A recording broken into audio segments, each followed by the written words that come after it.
აი მე მინდა გაჩვენოთ ჩემი შვილი როდესაც მოდის სკოლიდან გზაზე რა ხდება. აი ეს ჭანჭრობი არის სკოლასთან საკმაოდ ახლოს. ძალიან ბევრი პატარა ბავშვი გამოივლის აქ. სად გვაქვს იმის გარანტია, რომ რომელიღაც ცნობის მოყარე პატარა ბავშვს არ გაუჩნდება სურვილი, მაგალითად მოხტუნავე ბაყაყები არ დაიჭიროს, ან რაღაც არ მოიფიქროს ისეთი, რაც მისი ცოცხლეს საფრთხეს შეუქმნის. მაინც და მაინც დაბალი დონეც არ არის აშკარად წყლის. ზოგადად გადაბრუნებული ურმის შემდეგ ვიშვიშის დაწყება ჩვენს ნაციონალურ სპორტად ჩამოყალიბდა, მაგრამ ჩვენ გვაქვს ძალიან ცუდი და მწარე გამოცდილება, როდესაც მოზარდი დაიხრჩო მსგავს ჭაობში, თუ არ ვიცი რა დავარქვა ამას. აი აქედან სულ რაღაც რამდენიმე მეტრში არის სკოლა. სხვადასხვა როგორც ვიცი, მშობელთა ნაწილმა დაწერა განცხადება, ხელიც მოაწერეს და მიმართეს ადგილობრივ თვითმმართველობის ორგანოს, რომ მოაგვაროს ეს პრობლემა. თუმცა ჯერჯერობით, როგორც ხედავთ, არაფერი არ მოგვარებულა.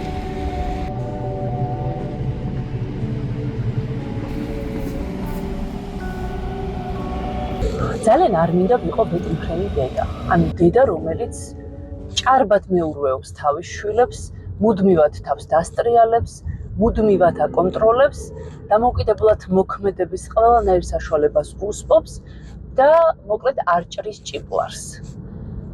თუმცა ვფიქრობ, რომ გარემო, სადაც ჩემი შვილები იზრდებიან და ქალაქი, სადაც ჩვენ ვცხოვრობთ, მათთვის არ არის უსაფრთხო. და აი რატომ. ჩემი სახლის წინ ქუჩაში რამდენიმე წლის წინ ფუნქციონირებდა ეგრეთ წოდებული მწოლიარე პოლიციელები, აი ბუგაროკებს რომ ვეძახით ხოლმე. თუმცა როგორც ხედავთ, ახლა მათი კვალიც აღარ არის დარჩენილი.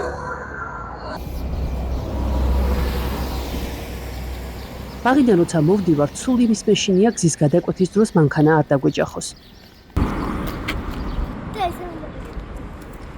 არადა ორ ბავშვთან ერთად ამ ადგილას სამანქანო გზაზე გადარბენა დღეში ორჯერ მიწევს, როცა ბაღში მივდივართ და მერე როცა უკან ბრუნდებით. ახლა მოგიყვებით, როგორ ცადი ამ პრობლემის მოგვარება და როგორ არაფერი გამომივიდა. რამდენიმე თვის წინ თბილისის მერიის შესაბამის სამსახურს მივმართა განცხადებით, სადაც ვუხსნიდი, რომ ვარ სამი პატარა ბავშვის დედა, რომელსაც მიწევს ყოველ დღე ამ გზით სარგებლობა. ეგრეთ წოდებული მწოლიარე პოლიციელების ამორტიზებულობის გამო მძღოლების სიჩქარის არანელები შესაბამისად გამრელების უსაფრთხოება, ფეხით მოსიარულეების უსაფრთხოება და მათ შორის ბავშვების უსაფრთხოება დაცული არ არის და ვთხოვდი, რომ ეს ამორტიზებული ბარიერები როგორღაც განიახლებინათ. პასუხად რა მივიღე იცით? თბილისის მერიამ მომწერა, რომ მე უნდა ჩამოვიარო ირგვლივ 9 სართულიანი რამდენიმე კორპუსის ცხოვრებლები, ხელი უნდა მოვაწერინო მათ. დავადასტურებინო, რომ ნამდვილად საჭიროა ამ ეგრეთ წოდებული ბუგაროკების განახლება, გადავიარო 9 მთა, 9 ზღვა, მოვკლა 9 თავიანი გველეშაპი და ამის შემდეგ მერია დაფიქრდება, ღირს თუ არა ამ ამორტიზებული ეგრეთ წოდებული მწოლიარე პოლიციელების განახლება. ანუ უარი არ ვთქვამთ, თუმცა დამიწესეს იმდენი ბარიერი, რასაც მე სამი პატარა ბავშვის დედა ვერ მოვახერხებდი და შესაბამისად თავიდან მომიშურეს.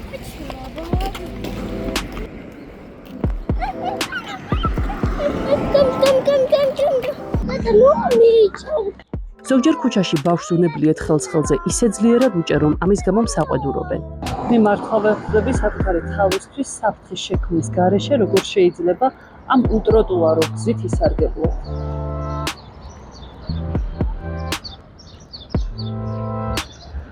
უბანში ტროტუარი ან არ გვაქვს, ან თუ გვაქვს, ზედ მანქანა დგას. ამ შემთხვევაში როგორ უნდა მოიქცეს დედა, რომელსაც ეტლით პატარა შვილი მოყავს. ბუნებრივია ის იძულებული ხდება გადავიდეს გზის სავალ ნაწილზე და ამით საფრთხე შეუქმნას საკუთარ თავსაც და ბავშვსაც.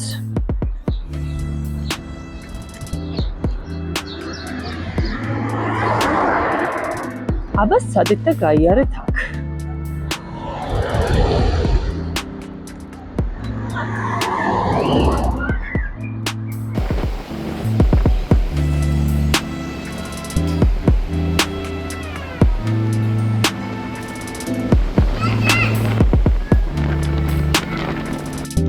დამელოდეთ, ერთი წამი დამელოდეთ რა. როდესაც ჩემ შვილებთან ერთად გავდივარ ქალაქში სასეირნოდ, მუდმივად მაქვს იმის განცდა, რომ ყველგან არის საფრთხე. რად მიდიხართ? და შემდეგ, როდესაც ვაანალიზებ ამ ჩემს ემოციებს, ვხვდები, რომ ეს ჩემი ჰალუცინაციები კი არ არის, საფრთხე არის მართლა რეალური. აი თუნდაც ავიღოთ ატრაქციონები. როგორც ყველა პატარა ბავშვს, ჩემ შვილებსაც ძალიან უყვართ სკვერში ატრაქციონებით სარგებლობა.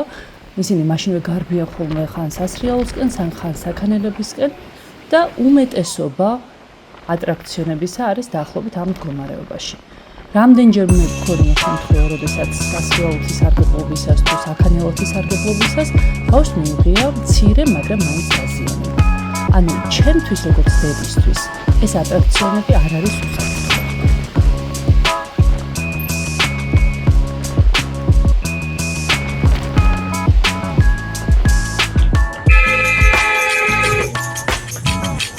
არც თუ იშვიათად შუქნიშანი აქ უბრალოდ ითიშება და მძღოლის კეთილმებაზეა დამოკიდებული გზავს გადასასვლელზე.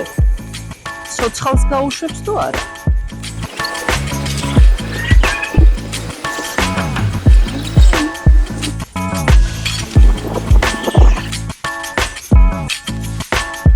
ამ შუქნიშანს სხვადასხვა ვეძახი დაბნეულ შუქნიშანს, იმიტომ რომ მწვანე ინთება ერთდროულად ქვეითად მოსიარულისთვისაც და მძღოლისთვისაც.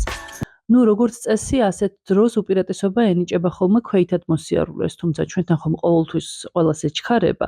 ამიტომ ძალიან ხშირად მინახავს ხოლმე ავარიული სიტუაციები აქ. მძღოლები ძალიან ჩქარობენ და ცდილობენ რომ სწრაფად გადავიდნენ ზებრაზე, თავის მხრივ ქვეითად მოსიარულეები ცდილობენ რომ გადაირბინონ და არ დაუთმონ, არც არიან ვალდებული რომ დაუთმონ მძღოლებს. ბავშვისთვის ნამდვილად საფრთხის შემცველია ასეთ გადასასვლელზე გადასვლა.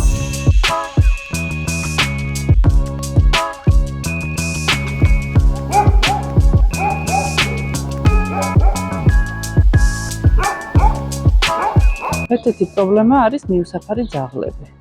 როგორც წესი, ისინი არ არიან აგრესიულები, თუმცა როცა რამდენიმე ძაღლი ერთად იკრიბება, მაშინ არ ვიცით, რა დროს ასიზება. სხვათა შორის, დიდი ხანია ბავშვი მთხოვს ძაღლს, ამ სურვილს ვერ უსრულებ.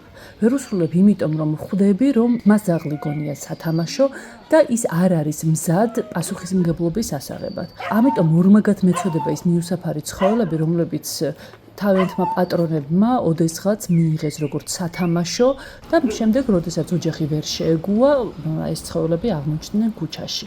მოკლედ, თუ არა ვართ მზად იმისთვის, რომ ცხოველებს მივხედოთ, ჯობს რომ არ ავიყვანოთ და არ მოვიყვანოთ ოჯახში, რადგან ასეთი ცხოველები როგორც წესი შემდეგ ჩვენი გავლით აღმოჩნდებიან ხოლმე ქუჩაში. ზოგადად ეს მიუსაფარი ცხოველები როგორც წესი არ არიან ხოლმე აგრესიულები. ერთი მიუსაფარი ცხოველი შეიძლება არ წარმოადგენდეს საფრთხეს, მაგრამ რამდენიმე ძაღლი უკვე ქმნის ხროვას და ხროვა ზოგ შემთხვევაში შეიძლება იყოს აგრესიული. თუნდაც ჩემს უბანში იყო რამდენიმე შემთხვევა, როდესაც ბავშვი უკბინა ძაღლმა და ძაღლი იყო ხაზგასმით აგრესიული და ჩვენთან არ არის ამის სისტემა, რომ ასეთი ძაღლები ასეთი საშინელ მდგომარეობაში არ დაწანწალებდნენ ქუჩაში და ელემენტარულად არ შიოდეთ.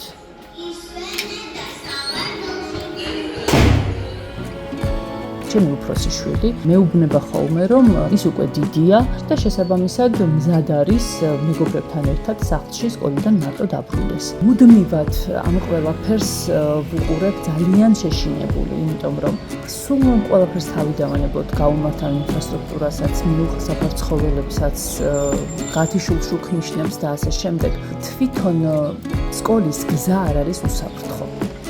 და ბოლოს, ყველაზე მთავარი ვერც გაუმართავი ინფრასტრუქტურა, ვერც ჩამქრალი შუქნიშნები და ვერც მიუსაფარი ცხოველები თქვენ შვილებს ვერაფერს დაუშავებენ იმდენს, რამდენსაც ბოროტი ადამიანები. ოფიციალური სტატისტიკით, გასულ 15 თვეში საქართველოში 229 ბავშვი გახდა სქესობრივი დანაშაულის მსხვერპლი. პედოფილების 95% არის ან ოჯახის წევრი, ან უახლოესი ნათესავი. ასე რომ მშობლებო, დედებო, ანდობთ თქვენ შვილებს უპირობოდ თქვენს უახლოეს ადამიანსაც კი. დაიცავით ბავშვები.